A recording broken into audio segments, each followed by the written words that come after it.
Sometimes the most dangerous act in the universe isn't pulling a trigger. It's opening a door. The bell rang 3 slow notes across the mountains just as the storm reached the monastery. Sheets of cold rain swept over ancient stone walls that had stood untouched for nearly 600 years, washing silver streams through the moss between cracked steps and filling the evening air with the scent of wet cedar and earth. High above the valley, hidden among dark pine forests and jagged cliffs, St. Alban Monastery seemed less like a building than a quiet promise carved into the mountain itself. No highways reached it. No commercial flights crossed its skies. People came only if they had nowhere else left to go. Brother Gabriel Hale stood beneath the wooden bell tower with a lantern in one hand and a toolbox in the other. At 37, his broad shoulders still hinted at the years he had spent designing orbital construction systems before leaving that life behind. His hands carried faint scars earned from steel, engines, and machinery rather than weapons. The cold wind tugged at his gray robe while he tightened one final bolt beneath the bronze bell, listening as thunder rolled beyond the distant peaks. The weather reports had warned of an electromagnetic storm unlike any seen in decades. Strange lights danced silently inside the clouds, painting brief ribbons of white across the darkness before disappearing again. Gabriel looked toward the sky, wondering why the storm felt strangely alive. Then the monastery dogs stopped barking. The silence arrived first. Every bird disappeared from the trees. Even the rain seemed to hesitate for a heartbeat. A faint glow emerged beyond the outer gate, barely visible through the curtain of water. It wasn't lightning. It moved too slowly.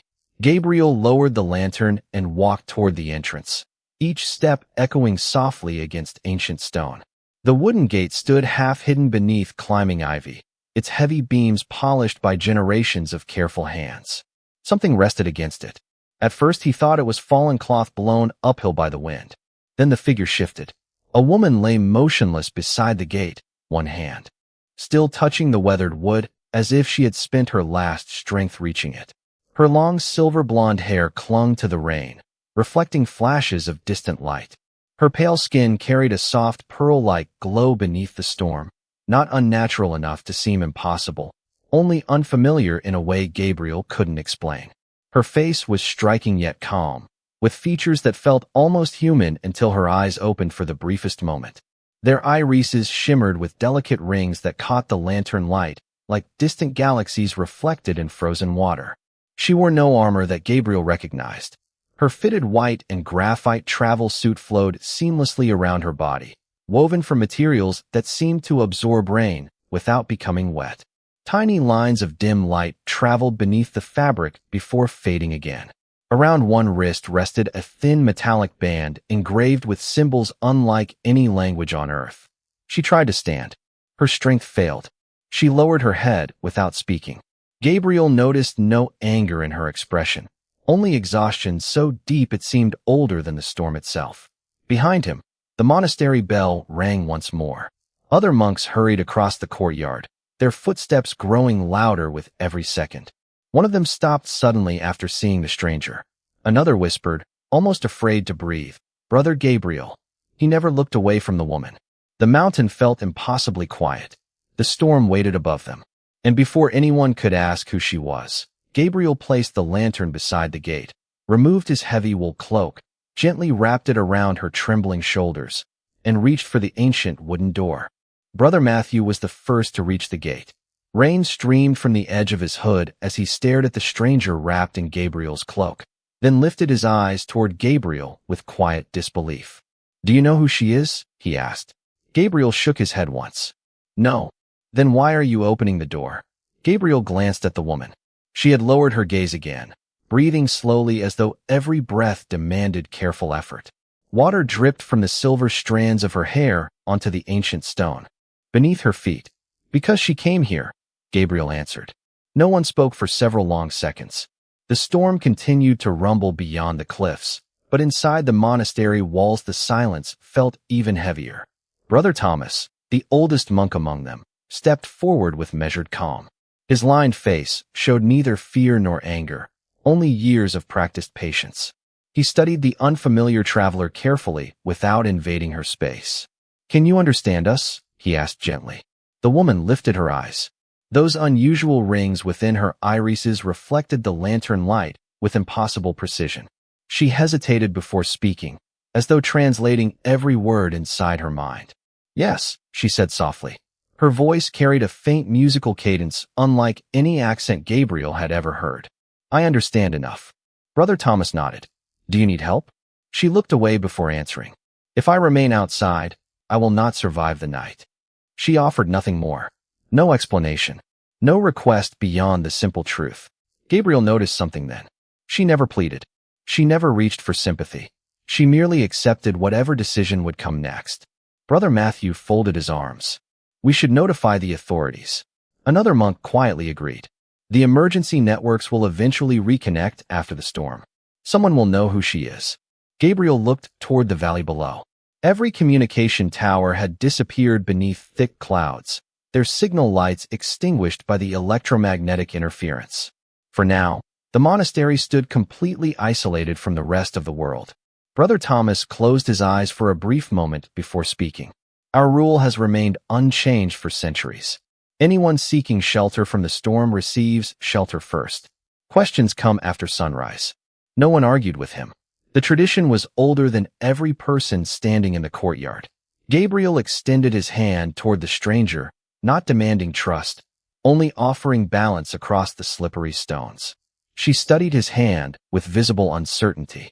It was such an ordinary gesture. Clean fingernails, calloused fingertips, rainwater running across weathered skin. Finally, after what felt like an entire minute, she accepted it. Her hand was surprisingly warm despite the cold rain. She rose carefully, unsteady for only a single step before finding her balance again. Together they crossed the threshold into the monastery. The heavy wooden doors closed behind them with a deep echo that rolled through the stone halls. Warm air scented with cedar, fresh bread, beeswax candles, and old books replaced the sharp smell of rain. The woman stopped walking. Her eyes slowly wandered across simple wooden benches, hand-carved beams, faded paintings, and rows of flickering candles. Nothing glittered. Nothing displayed wealth or power. The building possessed no advanced technology, no polished alloys, no glowing interfaces. Yet something about the quiet order of the place seemed to leave her more unsettled than the storm outside. Brother Thomas offered a small towel. Gabriel pointed toward a nearby fireplace where a kettle quietly steamed above glowing embers. "You should warm up," he said. She looked directly at him, confusion softening the guarded expression she had carried since the gate. "You do not even know my name," she whispered. Gabriel smiled gently. "That can wait until you are no longer cold." The fire crackled softly inside the stone hearth while the storm continued to whisper against the monastery windows. Brother Matthew quietly placed a steaming bowl of vegetable soup beside the long oak table before returning to the kitchen without another word. No one surrounded the visitor. No one demanded explanations. The monks simply continued their evening routine as they always had, moving through familiar tasks with the quiet rhythm of people who believed peace could be practiced like any other skill. Serena remained standing for several moments. Her eyes followed each movement with careful precision, studying the room as though searching for hidden surveillance systems or concealed security personnel. She found only shelves filled with worn books, simple clay cups, hand-woven blankets, and candles whose gentle light pushed back the darkness one small circle at a time. Gabriel noticed that she had not touched the food. He sat across from her, leaving several feet between them so she would not feel cornered. "You do not have to eat," he said calmly, "but it will be here if you decide to." Serena lowered her gaze toward the bowl. Warm steam drifted upward, carrying the scent of herbs and fresh bread. She stared at it longer than seemed necessary. "Why is there no scanner?" she finally asked. Gabriel smiled faintly. "Because we do not own one. No biological verification. No identity check. No security drones." Gabriel shook his head again. "Only old locks and neighbors who know one another." For the first time, something almost resembling surprise crossed her face. That should not work. Most days it does. She slowly reached for the wooden spoon, turning it over in her fingers before tasting a small bite. The warmth lingered in the quiet room. She closed her eyes for the briefest instant, as though remembering a sensation she had not experienced in many years. "This recipe is very old," she whispered. Brother Thomas looked up from the book resting in his lap. Older than any of us. Serena nodded thoughtfully. We preserve recipes too. The unexpected sentence hung gently in the air. Gabriel realized it was the first thing she had volunteered about herself. Where you come from? He asked carefully. Does food still carry memories? She looked into the fire instead of answering immediately. Sometimes it is the only thing that survives history. No one interrupted her silence. The grandfather clock near the hallway marked another minute with a soft click. Outside, the storm flashed across the mountain, sending pale light through the stained glass windows before fading once more. Serena quietly removed the thin metallic band from her wrist and placed it on the table. Its faint glow disappeared almost instantly. The translation system has little remaining energy, she admitted. Soon I may not understand your language well enough to continue speaking. Gabriel examined the small device without touching it. Can it be repaired? A faint smile appeared at the corner of her lips. Not with technology found on this planet. Instead of disappointment, Gabriel simply nodded. Then, we will speak slowly. She looked at him with genuine confusion. You continue solving problems as though they are small. Most large problems become smaller when people stop panicking. The answer lingered between them longer than either expected. Serena studied his face, searching for calculation, hidden motives, or negotiation. She found none, only quiet certainty. Her shoulders relaxed by the smallest measure. It was almost impossible to notice, yet Gabriel did. She finally lifted her eyes and spoke the words she had been guarding since the monastery gate. My name is Serena. Gabriel inclined his head respectfully. Welcome, Serena. She looked around the warm hall once more, listening to the rain against ancient stone and the peaceful voices drifting softly from the kitchen. For reasons she could neither calculate nor understand, the safest place she had entered in years contained no advanced defenses at all. Morning arrived without sunrise. Thick clouds still covered the mountain, turning the monastery windows into soft sheets of gray light, while mist drifted slowly between the ancient pine trees outside. The storm had passed, but the world remained unusually quiet, as though the mountain itself had not yet decided to wake. Serena stood alone near the guest room window, watching tiny drops of water slide across the old glass. She had expected alarms before dawn, armed officers climbing the mountain, or at least endless questions from the people who had given her shelter. Instead, she heard something entirely different. Laughter. It echoed gently through the stone hallway before fading into the smell of fresh bread and roasted coffee. She followed the sound downstairs. Brother Matthew carried baskets filled with vegetables gathered from the monastery garden, while two younger monks stacked firewood beside the kitchen door. No one stopped when Serena entered. No one stared. Gabriel looked up from repairing a weathered wooden wheelbarrow and smiled. Good morning. She hesitated before answering. Good morning. The words still felt unfamiliar, almost ceremonial. Gabriel brushed sawdust from his hands. Would you like to help? Serena looked around in confusion. Help with what? Whatever needs doing. She blinked. You trust me with your work? You accepted our roof. It is only fair that you share our morning. The answer carried no hidden condition. No contract. No debt. Simply an invitation. Brother Thomas handed her a woven basket. The tomatoes are ready. Serena examined the basket as though it belonged in a museum. The fibers had been woven by hand. Small imperfections crossed every strand, making each piece unique. No automation? She asked quietly. Brother Thomas smiled.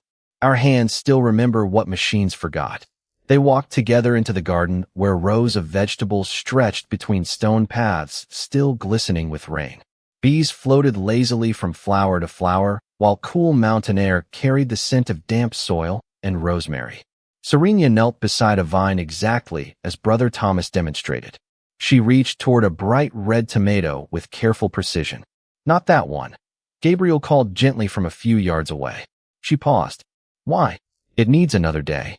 She studied the fruit through eyes trained by advanced science, calculating color, density, moisture, and chemical composition almost instantly. Gabriel simply looked at it and smiled. Somehow they reached the same conclusion. Serena found herself smiling as well, though only for a heartbeat. The morning passed with quiet work. She carried baskets, swept rainwater from stone walkways, and helped Brother Matthew organize supplies inside the pantry. Every task seemed impossibly simple compared to the technology she had known, yet every person completed it with complete attention. Nobody hurried. Nobody competed. They simply worked together until the work was finished. During lunch, the monks gathered around one long wooden table. No assigned seats. No hierarchy. Gabriel placed another bowl of soup before Serenia without saying a word. Brother Matthew passed fresh bread. Brother Thomas thanked everyone for preparing the meal, including Serenia, though she had contributed very little. The simple acknowledgement caught her completely off guard. In her world, recognition belonged only to achievement. Here, belonging seemed enough. After the meal, Gabriel carried empty bowls toward the kitchen sink. Serenia quietly stepped beside him and reached for one of the towels. "You wish to help again?" he asked. She nodded once. "Where I come from, people earn safety through usefulness." Gabriel rinsed another bowl beneath warm water before answering. "Here, people help because they already belong." Serenia stopped drying the dish in her hands. The sentence settled somewhere deeper than she expected. Outside, the monastery bell rang softly across the valley, and for the first time since arriving on Earth, she realized she had spent an entire morning without looking over her shoulder. That evening, the clouds finally broke apart, revealing a sky filled with more stars than Serenia had expected to find above such a quiet world.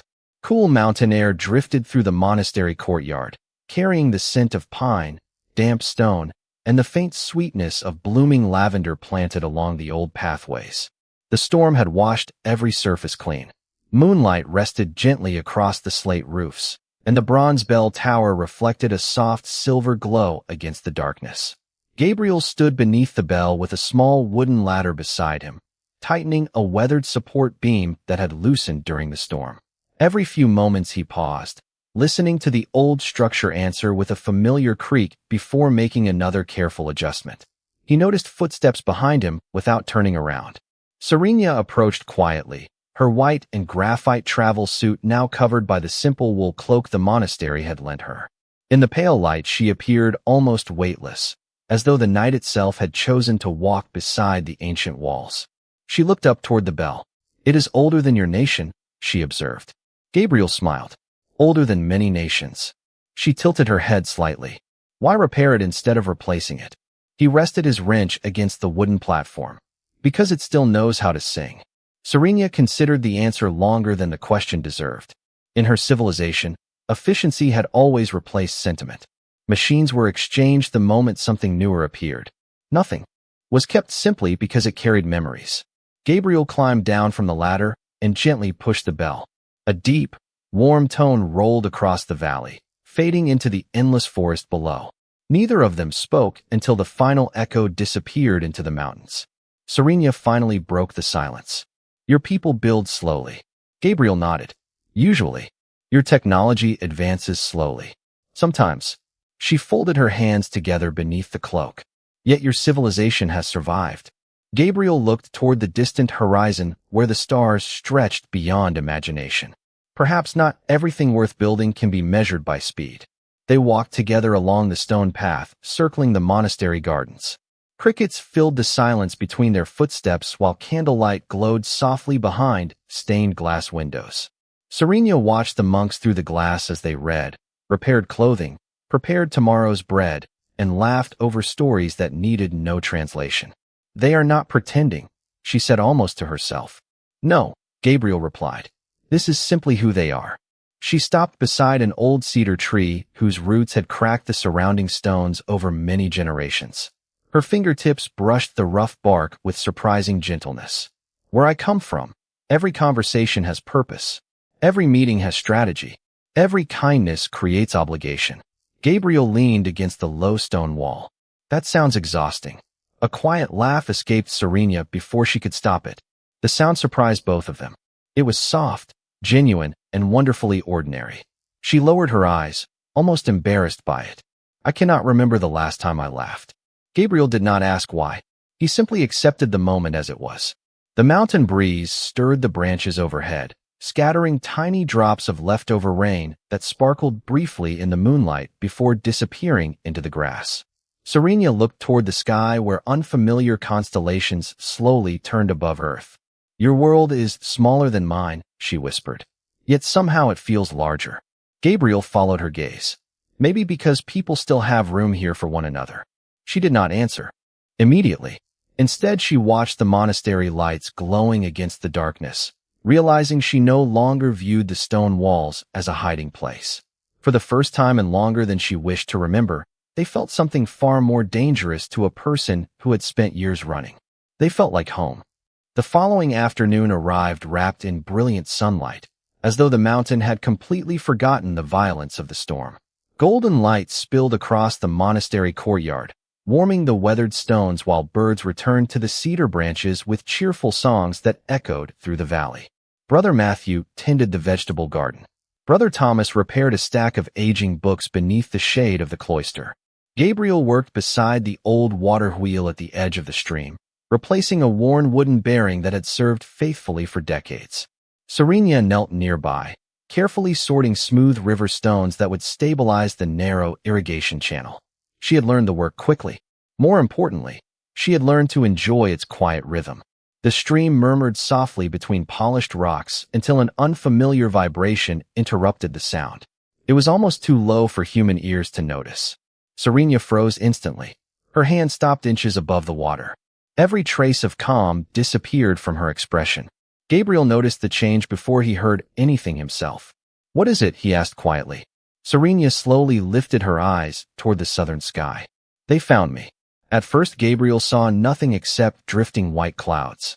Then a thin silver line appeared high above the mountains, brighter than any commercial aircraft. Within seconds, the single line divided into 3 perfectly synchronized points of light. They moved without visible engines, leaving no trails behind them, gliding across the sky with unnatural precision. Brother Matthew stepped into the courtyard and followed everyone's gaze upward. One by one, the monastery bells began to vibrate without anyone touching them. Their deep bronze voices hummed softly beneath the invisible pressure passing through the air. Birds scattered from the trees. The wind became strangely still. Serena closed her eyes for a brief moment. "They are using orbital resonance scanners," she said. "They are mapping every biological signature on this mountain."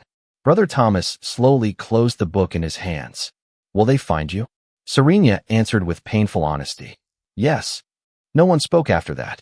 The 3 lights stopped directly above the valley, hanging motionless against the blue sky.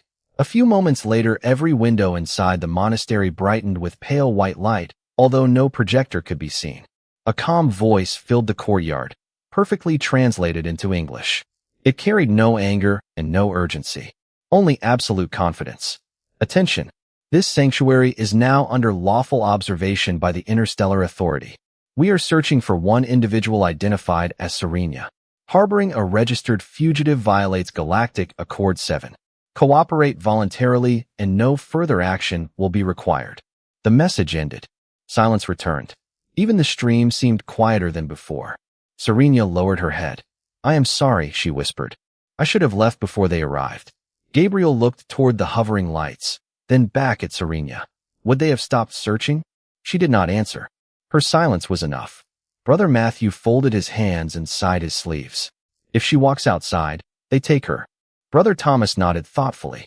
"If we surrender someone who asked for shelter, then this place becomes only a building." The old monk looked around at every face gathered in the courtyard before speaking again. "A monastery is measured by what it protects, not by the stones from which it is built." Gabriel quietly walked toward the main gate. The others followed without discussion. No one carried weapons. No one raised their voices. They simply stood together before the weathered wooden doors where Serena had first collapsed only 2 nights earlier. Above them, the silver lights remained perfectly still. A second message echoed gently across the valley. "Please present the individual known as Serena." Gabriel rested one hand against the ancient gate and answered with the same calm voice he had used on the night of the storm. "She came here seeking refuge." The unseen voice replied almost immediately. "Will you surrender her?" Gabriel looked once at the brothers beside him, then towards Serena standing quietly behind them. Finally, he faced the sky again. "No." The valley remained perfectly still after Gabriel's answer. Even the wind seemed unwilling to interrupt the silence stretching between the monastery gate and the 3 silent lights suspended high above the mountains. For several long seconds, nothing happened. Then the calm voice returned, unchanged in tone, untouched by emotion. Your response has been recorded. Be advised that refusal to cooperate may result in legal consequences under Interstellar Accord 7. Brother Thomas folded his weathered hands and sighed his sleeves. Laws exist to protect the innocent, he said quietly. If a law demands that compassion be abandoned, then perhaps it has forgotten its own purpose. The words drifted upward into the open sky. No reply came. Serenia stood a few steps behind the monks, her heart growing heavier with every passing second. She had escaped battlefields, crossed systems hidden beneath false identities, and survived years of pursuit by trusting no one. Yet the people standing before her had known her for less than 3 days, and they had chosen to risk everything without asking for proof that she deserved it. She stepped forward slowly. This is not your burden, she said. Gabriel turned toward her. It became ours the moment you knocked on our door. She lowered her eyes. You do not understand what they believe I have done. Perhaps not, Gabriel answered. But I know what I have seen. Serenia looked at him in silence. I have seen someone who thanked strangers for a bowl of soup. Someone who helped repair gardens she did not plant. Someone who laughed for the first time in years beneath an old cedar tree. Those things matter to me. His voice never rose. It did not need to. The courtyard became quiet once again until a narrow beam of pale light descended from the sky and stopped several yards beyond the monastery gate. It did not burn the ground or shake the earth. Instead, the light slowly condensed into the outline of a single figure. A tall individual wearing an elegant silver uniform stepped forward from the fading column. The visitor appeared almost human, distinguished only by refined features and eyes that reflected light with unusual clarity. Every movement carried disciplined precision. The officer stopped before the closed gate without attempting to cross it. My name is Commander Valor, the visitor said calmly. I have authority to receive the fugitive peacefully. Brother Matthew looked toward Gabriel, but remained silent. Gabriel opened the smaller wooden entrance built into the ancient gate and stepped outside alone, closing it gently behind him. The distance between the two men measured barely 15 feet, yet it felt as though an entire civilization stood between them. Commander Valor studied Gabriel with polite curiosity. You understand that she has been classified as an enemy of interstellar law. Gabriel nodded once. I understand that is what your records say. Then why refuse cooperation? Gabriel looked back at the monastery for a brief moment. Through the open courtyard, he could see Serenia standing beside Brother Thomas. Her face filled not with fear for herself, but with concern for the people protecting her. He turned back toward the commander. Because every person who arrives here is treated as a guest before they are judged as anything else. Valor remained silent for several seconds. Your decision may permanently alter your future. Gabriel smiled gently. Kindness usually does. Behind the gate, Serenia pressed one hand against the old cedar wood, her breathing unsteady. She had witnessed empires negotiate peace with fleets numbering in the thousands. She had watched entire governments surrender under pressure. Yet she had never seen a single unarmed human stand so calmly before overwhelming authority simply to protect someone who had once been a stranger. In that quiet moment, she realized something that no academy in the galaxy had ever taught. Courage did not always arrive wearing armor. Sometimes it wore a simple gray robe and spoke with a peaceful voice. Commander Valor remained motionless, studying Gabriel with an expression that revealed neither approval nor disappointment. Mountain wind stirred the edge of his silver uniform, while sunlight reflected softly across the polished fabric. Behind him, the 3 silent lights continued to hover above the valley, patient as distant stars. You are making this decision with incomplete information, Valor said at last. Gabriel answered calmly. That is possible. Then allow the information to be completed. Valor lifted one hand. A thin circle of light unfolded in the air between them, expanding into a transparent display that floated silently above the monastery path. Brother Thomas, Brother Matthew, and the other monks stepped outside the gate beside Gabriel. Serenia remained near the entrance, her breathing slowing as she recognized the device. No, she whispered almost to herself. They still have it. The glowing display awakened. Instead of military symbols or criminal records, a calm female voice began reading archived testimony. Judicial Archive 7. Classified review. Access authorized by Commander Valor. Lines of unfamiliar text flowed across the air before transforming into perfectly translated English.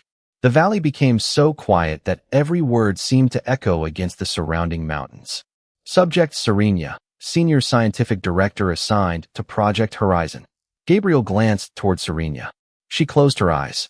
The recording continued. Subject reported unauthorized experimentation involving civilian populations during deep space settlement operations. Multiple petitions submitted through official legal channels. Another page appeared. All petitions denied. Another followed. Subject preserved encrypted evidence and initiated civilian evacuation procedures without military authorization. Brother Matthew slowly lowered his head. Valor never interrupted the recording. Estimated civilian lives preserved through subject intervention, 2,417,000. The number lingered in the mountain air like another kind of silence. Gabriel looked toward Serenia once more. She did not appear proud. She looked tired. The archive continued. Following disclosure attempt, subject. Designated security threat under Emergency Stability Protocol. Public classification amended to fugitive. Original documentation sealed. The final sentence appeared alone across the glowing display. Current classification determined to be factually inaccurate. The light disappeared. Only birdsong remained. No one spoke for several long moments. Finally, Brother Thomas looked towards Serenia with the same gentle expression he had worn since the night she arrived. "You were never running from justice," he said quietly. Serenia opened her eyes slowly. "I was running until justice could catch up." Commander Valor inclined his head respectfully. 3 days ago, new evidence reached the High Tribunal through independent verification. The emergency orders protecting those responsible have now been revoked. Gabriel studied the commander's face. "Then why continue searching for her?" Valor answered without hesitation. "Because we wish to find her before those who feared the truth reached her first." He turned towards Serenia and placed his closed hand over his heart in a gesture unfamiliar to the monks, but unmistakably sincere. "Serenia, the tribunal has formally withdrawn every accusation against you. Your name has been restored. You are requested, not compelled, to return as the principal witness in the upcoming inquiry." Serenia stood completely still. For years she had imagined this moment arriving with celebration, triumph, or overwhelming relief. Instead, she felt only quiet exhaustion slowly giving way to peace. She looked toward Gabriel, then toward the old monastery whose weathered stones had offered something no court, fleet, or government had ever managed to give her. They had believed she possessed dignity before they knew she possessed innocence. Tears gathered silently in her eyes, but her voice remained steady. "You protected me when the entire galaxy believed the worst about me." Gabriel smiled with the same quiet warmth he had shown on the stormy night when she first reached the gate. Everyone deserves at least one place where they are welcomed before they are judged. The silver lights remained above the valley until sunset, but this time they no longer felt like silent hunters. They waited with patient respect while the monastery finished its evening meal exactly as it did every day. Commander Valor accepted Brother Matthew's invitation to join the table without ceremony. He tasted homemade bread for the first time in his life, listened to the old bronze bell echo through the mountains, and watched men who possessed no rank beyond humility thank one another for passing a bowl of soup. Nothing in his military education had prepared him for a civilization that measured strength with such ordinary moments. Before dawn the following morning, the mountain air carried the crisp scent of cedar and fresh rain once again. The transport vessel descended quietly into the valley, its polished surface reflecting the first colors of sunrise without disturbing the surrounding forest. There were no soldiers marching through the monastery gates. No restraints. No commands. Only an open boarding ramp waiting patiently. Serenia stood beside Gabriel beneath the ancient bell tower where they had first spoken after the storm. She wore the same white and graphite travel suit, carefully cleaned by the monks, while the simple wool cloak still rested across her shoulders. Brother Thomas smiled gently. "You may keep it." Serenia looked down at the worn fabric with quiet surprise. "It belongs here." "So did you," the old monk replied. "For a little while." She folded the cloak carefully against her heart before turning toward Gabriel. "You never asked whether I was innocent." Gabriel looked at the mountains glowing beneath the rising sun. I hoped you were. He smiled softly. But I decided that hope was enough until the truth arrived. Serenia lowered her eyes, unable to find words large enough to answer what those simple sentences meant. She stepped forward and placed the small metallic translator band into Gabriel's hand.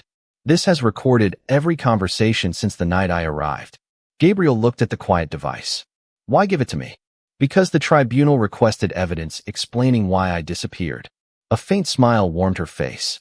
I want them to hear what humanity sounds like. Commander Vaylor inclined his head. Respectfully, the tribunal will hear it. The transport ramp slowly illuminated. Serenia took several steps toward it before stopping one final time.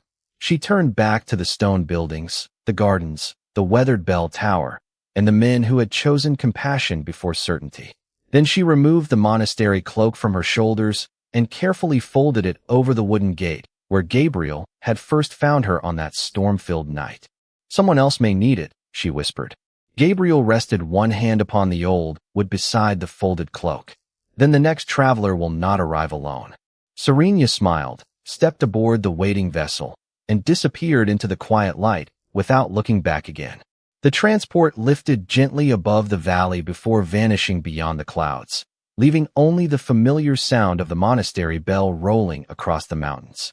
Several months later, after Serenia's testimony concluded and the inquiry exposed every hidden record she had tried to protect, the High Tribunal unanimously ratified a new interstellar law. It was officially named the St. Aldan Provision. Every recognized sanctuary dedicated to faith, medicine, or humanitarian refuge received permanent protected status throughout member worlds. No refugee could ever again be removed before an independent review established the truth. Commander Vaylor returned to the monastery carrying nothing except the final signed charter. He placed it inside the chapel without ceremony. History will remember the law, he said quietly. Brother Thomas smiled. We only hoped someone would remember the people. Word spread farther than anyone expected. Representatives from dozens of civilizations climbed the same mountain carrying no weapons, only questions. They wanted to understand why a handful of unarmed human monks had refused to surrender a stranger whom the entire galaxy believed was a criminal. They left carrying something far more valuable than technology or legal doctrine. They left believing that mercy deserved a permanent place beside justice. 1 year later, on a distant frontier world, another frightened traveler reached the gates of a newly established sanctuary as night settled across unfamiliar hills. The attendants recognized neither the visitor's species nor the language spoken through trembling lips. For a brief moment, they simply looked at one another. Then the oldest caretaker opened the gate without asking a single question. A folded gray cloak rested beside the entrance, waiting for whoever arrived cold, frightened, and alone. Above the doorway, carved into weathered stone in dozens of languages, appeared the first sentence taught under the St. Aldan Provision. Welcome first. Truth will follow. Somewhere beyond the stars, Serenia stood silently before those words and smiled, knowing that the greatest thing humanity had ever given the galaxy was never its technology, its ships, or its strength. It was the courage to open a door before knowing who stood outside it. Our story ends here, but its message stays with us. Sometimes the greatest measure of strength is not the power to judge, but the courage to welcome someone before certainty arrives. If someone the whole world called a criminal stood at your door, would you trust the evidence or the person standing in front of you? Share your thoughts in the comments. If stories like this remind you why humanity still matters among the stars, consider subscribing and turning on notifications so you do not miss the next journey. Thank you for spending your time with us and for joining us on this journey. Until next time, may every distant light still leave room for hope.